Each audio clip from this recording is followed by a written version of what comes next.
Thank you once again for tuning in with us here at Manna from Heaven Ministries. It is such a pleasure to have you in our listening audience. And what we wanted to do was have part 2 of our discussion with Nitza Moshe. And once again, I have my lovely wife Brenda in the audience. Well, actually, she's co-host this afternoon. It's her second time under the lights. And so, Brenda, thank you for being here. You enjoying yourself? Yes, I am. Thank you for having me. Wasn't that fun? Yeah, it was fun. Wow. We've really, in my opinion, we've opened up a subject that I think is probably near and dear to the vast majority of people that live here in the Pacific Northwest. And in particular, those of you that live in what's known as the Willamette Valley. The Native Americans used to call this the Valley of Sickness, simply because there were so much pollen and mold. And if most of you are around this area, you see people going to the grocery stores and the pharmacies, and they're picking out things for allergy relief and sinus relief, and you see people coughing and all sorts of things. And we were discussing essential oils and aromatherapy and how not only they have their place in the Bible, because we're a ministry and that's our focus, and we believe that the Scripture is the foundation for our daily lives. And if that's the case, and we see these healing oils and spices in the Scriptures, and I think that the Father put them there for a reason, Nitza. Yes. And I believe they have a very profound effect, not only on our worship, but I also believe that there was just some practical, hygienic uses and health uses that they were there for. Can you kind of elaborate on that just a little bit? Well, we definitely know that, kind of going back to the last show that we did, what I didn't mention was, we were talking about how essential oils were used, and we talked a little bit about the fact that they were antibacterial, antifungal, and viral. One of the things that I didn't mention that I meant to was, think about in the tabernacle when they were doing all the slaughtering. All the bloodletting and right. Could have been flies and yes, awful. maggots, flies, everything. But they didn't have any of those issues and none of those problems. And there's even recordings like from Josephus and through the Talmud and other extra biblical writings that the aroma coming from the tabernacle could be just smelt over the valley from the diffusion and from the Shemin Tov, but mostly from the diffusion. The Keteret is what they call it. And so instead of the potential to smell the bloodletting yes. and the animal sacrifices, rather than that, you had the sweet smelling savor that would have been right. kind of diffused out across the valley. Right. And which, is, again, antibacterial, antifungal, antiviral, etc. That's amazing. Well, I took the liberty of looking up a couple of statistics, and I have one here that I want to read to our listening audience, and then we'll kind of give it back to you again. This is from the National Center for Biotechnology Information, U.S. National Library of Medicine, and it says, studies have shown that essential oils have an effect on brain waves and can alter behavior, and you made mention of that. And it says it's possible that most of the effect of the oils is probably transmitted through the brain via the olfactory system. Again, that's exactly what we're talking about. And so anybody that's ever been in a kitchen where there was bloodletting and raw meat, whether it was chicken or beef or whatever, and I know probably a lot of vegans listening that might take offense there, but if you've been in the kitchen where that is, one of the main things you want to do is to get rid of the germs, be careful how you handle it, but yet well, vegetables rot. Yeah, exactly. So they didn't have that, they did not have that problem. And we talked about in the first program about the bubonic plague and how there was a certain group of people that were actually protected from that. Remember we talked about it, Brenda? Yes. Do you remember what that particular, it was spice thieves? Spice thieves. Well, I believe Nitza probably has some of that here. So tell us about it. How well, convenient. different companies call it different things, but it's usually known by thieves or something like that, spice thieves, something to that effect. Ours, we have different varieties of it. One is spice defense. We have a spice thieves plus oregano. Can you tell us some of the? Well, we have clove bud, eucalyptus, lemon, rosemary, and oregano. And we know that rosemary is antibacterial, but oregano is super strong. Rosemary is good if you're wanting to use something more mild, especially when you're dealing with younger people or older people. And oregano can be very harsh. And it's one of those hot oils, right? Yes. So you don't ever want to take that without it being diluted for application to the skin. It's something that you need to be very careful with because it is so extremely powerful. Years ago, I took my daughter to, all my children, my whole family, to alternative, natural, holistic dentistry. And, I usually drive 1 to 4 hours to get to a dentist Right. like that. And because she had had surgery, they didn't want to clean her teeth without her taking an antibiotic. And since I didn't do antibiotics, I said, no, we need to do something more natural. And so there was another holistic dentist in the office, and he wrote a prescription for oregano oil. Right. And so, that's just to show you that that dentist knew that you could take oregano oil to help with infection in the body. But the Spice Thieves, or some version of it, depending on the name and the company that sells it, is really useful around the house. It's not just good on the bottom of the feet with a nice carrier oil, and like if you were sick, you would like maybe put it on all the areas where the groins are, not the groin, in the groin area, where the lymph nodes are, Right. under the arms, In the back of the Yeah, but make sure it's diluted, like I showed you in the last show with, olive oil or carrier. But one of the ways I love to use it is like this, in a spray bottle. And again, make sure it's glass, because the oils are volatile. They'll start eating away at the plastic, etc. You don't want to put this on any wooden furniture, right? But I put mine in distilled water. If you really want to be more technical and have it dispersed, you would use witch hazel. A lot of people use vodka Well, one and thing I've alcohol, noticed, and you spray it to clean. anybody that goes into a supermarket or anything like that, and you're going to put your hands on one of the carts, or what Right. we call them in Mississippi, we call them buggies, and they always have the buggy hand bug. wipes. Yeah, they Hand have wipes. the hand wipes, so Uh-huh. that you can kind of wipe your hands and keep them getting any contact. So could I use that? Yes, and in fact, if you really research what's in those wipes and those antibacterial things, you'll know that that is not good. It's just actually stunning the bacteria for a little bit, and it's got things that your body doesn't want to absorb. But yes, you can use this. I use this. Actually, this is the thing that everyone says I smell so good about, because I take it and I spray it around my hair and my clothes before I go out into the public. When I travel and get a hotel room, I go in, I spray the room, I spray the bed. I want to make sure that there's nothing. You could spray this in your mouth. It's going to be a little hot. You can spray it in your mouth, brush your teeth. You can spray down the sink. You can spray it on your kitchen sink, your bathroom sink. And if you want to add citronella, I don't put citronella on mine because I think it's a little more harmful to some people than others. And I personally don't want a headache from it, because some people have reactions to citronella. But at one time, our formula did include it, but a lot of people will add it to that because they use it for bug. Insect repellent? Right. And so like they'll spray it on their dogs, or like we had goats. We've also used the same formula for hoof rot, Wow. Well, where we were and you from, can diffuse it. where we're from in Mississippi, late in the afternoons, the mosquitoes would be atrocious, and so that would be, if you're listening, some of my folks from back home, you need to contact Nitza about the Spice Thieves, because this will help you. But there's so Yeah. many things that we've been looking at. One of the things you mentioned just a few moments ago was oregano, and from our personal perspective, we use it quite frequently for a lot of different issues as far as our own health is concerned. And we know beyond a shadow of a doubt, I've had multiple surgeries over the course of my life, and had an intense regimen of antibiotics, and from that developed candida, which is an overgrowth of yeast that I believe the antibiotics help to produce. And so it caused a lot of issues, and found out that over the years that some of those antibiotics that we were using didn't work anymore, so we had to go to stronger antibiotics. And I really appreciated something you said in the first program we did, and I want to kind of back up and touch that. You mentioned something about how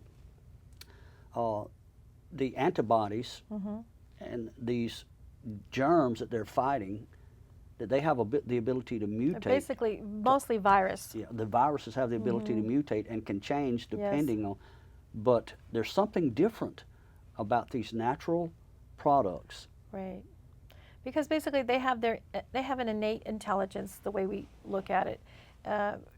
Synthetics, the reason they have to keep coming out with stronger and stronger antibiotics is because the viruses can mutate.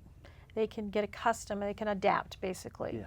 And the reason that they have such a hard time with the plants is because in the oils, or the herb form even, is because that plant, no matter if it's grown in the same place every year, the weather is going to be different. It's not going to be exactly the same, so the chemistry is going to be just a little bit different. The overall chemistry components will be the same, but the strength of each one may vary. So it's kind of like, I don't know, maybe if you're boxing in a ring, you throw the guy a loop to the left and he's used to you coming from the right, Sure. That's kind of basically how that works. And so, yeah, and that is, my first revelation about oils was, we know that they called the elders to pray, right? Oh, we were going to get to that. Yes, James chapter that's 5. one. So we know people get healed by praying, right? Mhm. We also know that people get healed by using herbs and oils. But what if you put the two together? Right.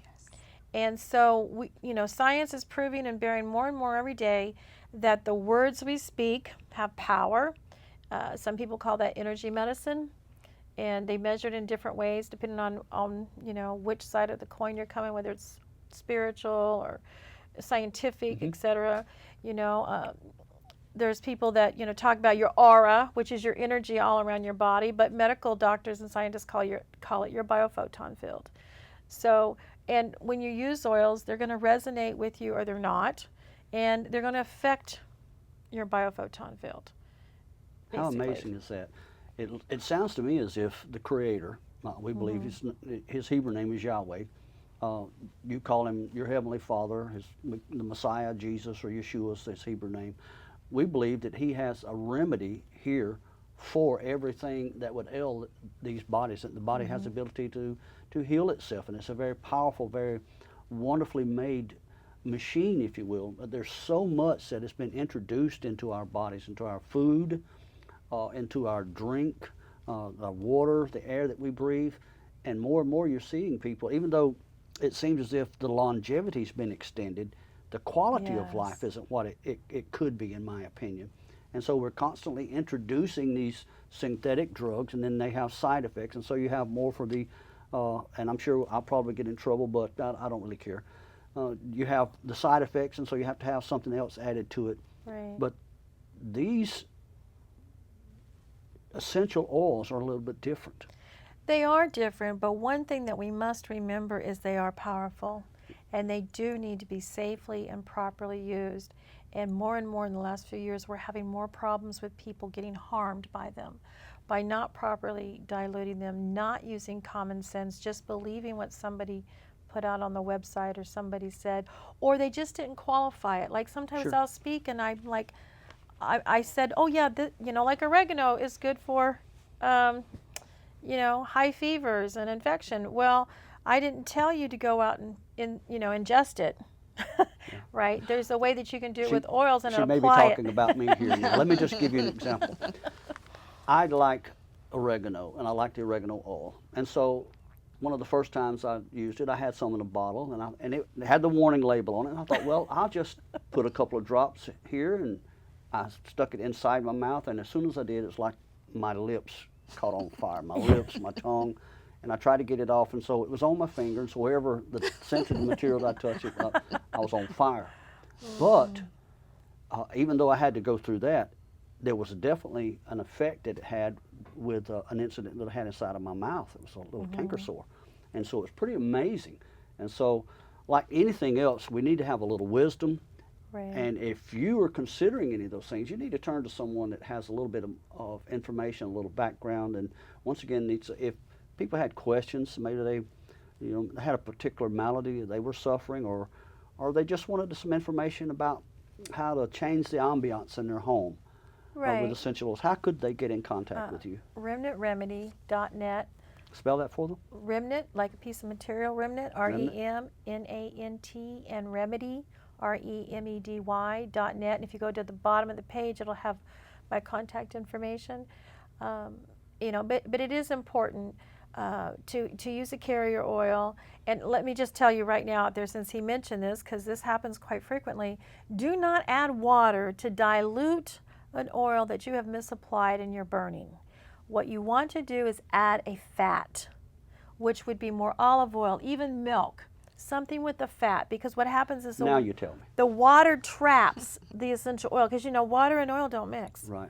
So you need a carrier oil that will slow down the absorption rate, because that's what's happening. It's absorbing very quickly, and so that's why it's burning, and that's why you need to properly use it. If you go to Livingstone's tabernacle.org, I have an article on basic safety on essential oils. Well, since she said that, she has something here that I want to chat with you about. And I think that it will really be a blessing to you. And it's actually an emergency or a first aid kit with these essential oils. And I'm looking here and I see, of course, we have the spice thieves. I see myrrh, I see natural defense, I see oregano. We got There's lavender. Lavender. So what are some of the others? Breathe free. So basically, what we do is we do sell different kits. We're reorganizing a lot of them. But the basic first aid kit in the course that I usually teach starts with blends. A lot of people start with blends because they just really don't know what to use, you know. And sometimes blends can give you more versatile use, you know, than just a single oil. Not that a lot of oils aren't versatile, but so a lot of times people start with blends. So the first blend in our kit is called Olive Care. It used to be called First Aid, but it's called Olive, and Olive in Hebrew is number one, right? And it also refers to Elohim. And what is really powerful, this blend in particular, it kind of runs for first place for one of our best sellers. It is great for bruises, cuts, wounds, and fungus. So if we're working out in the garden and you cut yourself. Exactly. Or if you got a little kid, you know, that fell down and they got a great big old bruise. You know, you've even had elderly people who are car accidents and they have hematomas. One thing I want to say is when you inhale an essential oil, you're absorbing it slowly and safely. When you apply it properly with a carrier oil, you're also doing the same. Some oils, depending on what you're using them for, what kind of oils they are, will depend on whether you just use them through the nose or if you apply to the skin. And occasionally, with the proper information and making sure there's no contraindications, there might possibly be a use for internal use. Okay. So for instance, the oregano oil. I could use a diffuser like this pretty much safely. Yes, as long as you check to make sure that you don't have seizures, epilepsy, high blood pressure, diabetes, and we try to put the major caution warning on our website on the bottom of the single oils. So, but the Olive Care, one of the oils that it has, and you'll find this oil in a lot of our blends, it's called Helichrysum metallicum. Yes, I've heard of it. And it's one of the primo oils. It's probably besides frankincense, the number one favorite oil. It is expensive, but let me share with you. In one way it is, and one way it's not.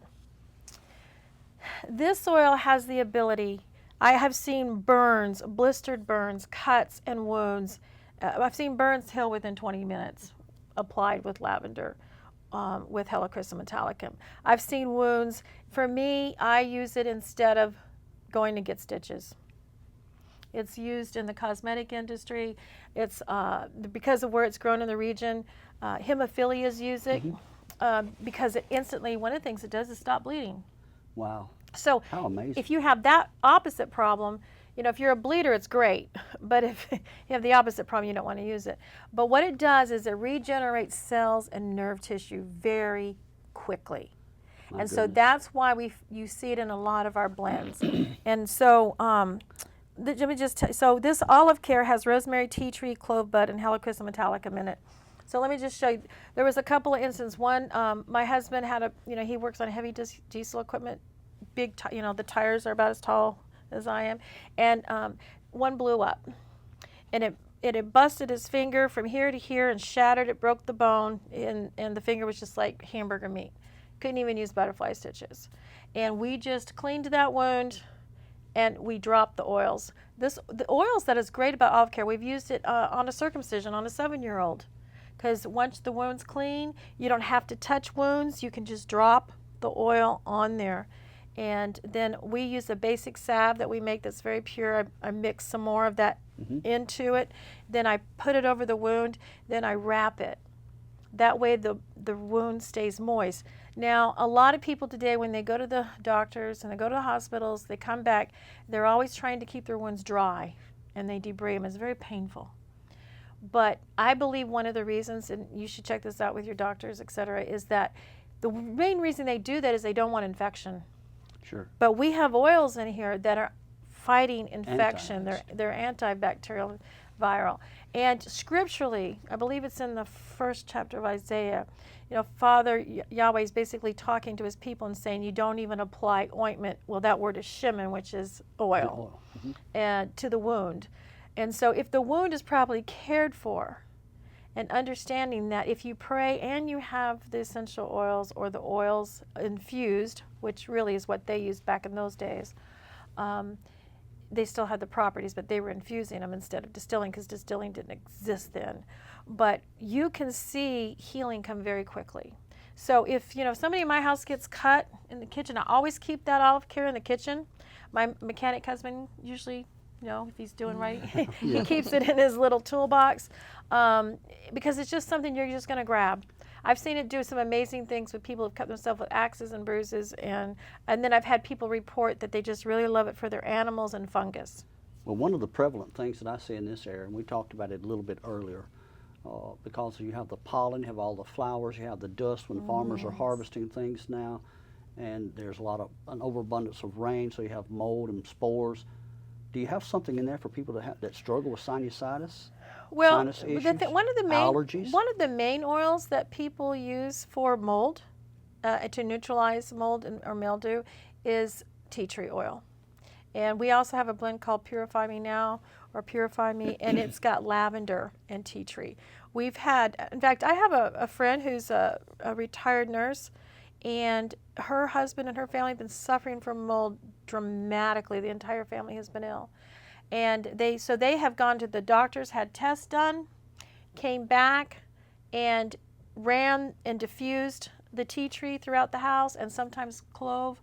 And they went back with the test, and it was cleared out. How amazing. So, How amazing. I mean, there is some, you know, not just empirical information, and of course there's some research out there, but that is a lot of what tea tree has done. One thing I want to go back to the oregano is, because it is such a powerful antibacterial, if you use it for more than a couple of days, you should probably do some probiotics, you know, some yogurt stuff, just like you would with a synthetic antibiotic. Right.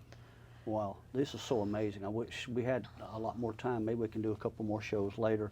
But this, in my opinion, is one of the most important things that we've brought to you in quite some time. And you can see how Brenda and I felt like it was imperative for us to share this information. Not only does it have a spiritual application, you can see all the way through scriptures where people used the spices, the fragrances, the incenses, the oils for the purpose of worship and praise. And then there were practical hygienic issues and for healing. Yes.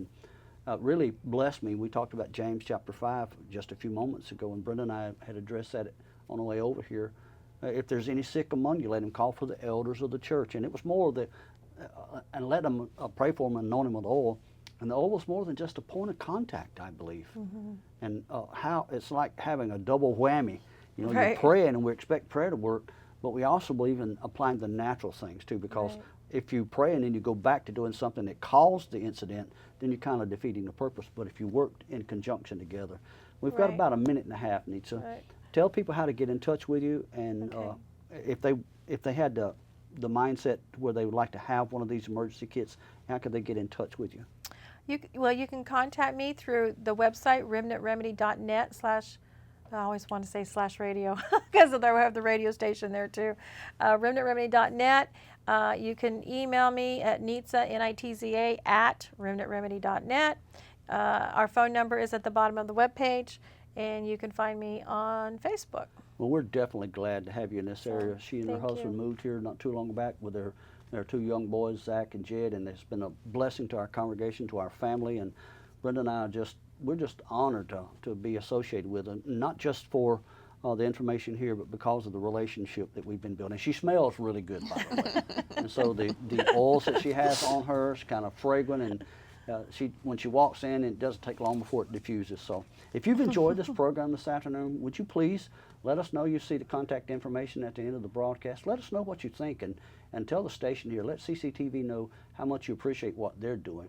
And once again, Nitza, we can find you at Remnant Remedy? Remnantremedy.net. Remnantremedy.net. If you have any questions, you can look there. You can visit our website, livingmanna.net. Brenda and I, thank you for tuning in with us this afternoon, and it has been such a pleasure don't forget, Father has plans for you, and He's made provision for your healing. You can pray, and you can apply these natural processes, and it will work. Thank you for listening. Shalom Aleichem.